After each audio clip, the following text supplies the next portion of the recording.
It's never going to be everything we want it to be because there's very little cash going, and clearly what we all want to do is to build a load more houses, and whether it's us or whether it's the private sector, to make sure that a load more houses are built because we don't know how to house the next generation. And certainly we're falling way behind as a country in terms of the numbers of new homes that are required.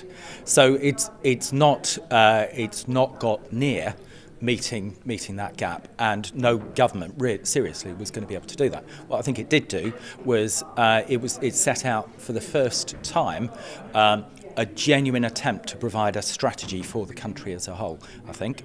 Having just come back from an international housing conference, country after country was saying Holland hasn't got a national housing strategy, China hasn't got a national housing strategy, Hong Kong hasn't got a national housing strategy. The same for the UK, and we haven't really had one.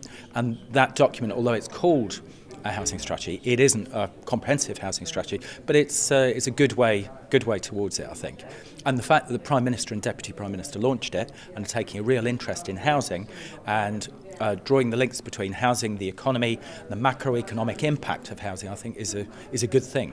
I think everybody's very clear that the figure of 100-odd thousand that we're building as a country at the moment is far too low. It's the lowest figure since 1923. So it's got to be an awful lot more than that. When I did have the opportunity to ask Grant Shapps what kind of figure he thought we should be building, and he wasn't going to be pinned down, but he said, well, it's upwards of 200,000, isn't it? And I think we all feel that somewhere north of 200,000 is where we need to be as a country. So whether it's 200, whether it's 250,000, that would be a result. Something around about 150, 160,000, I think everybody would regard it's not worked.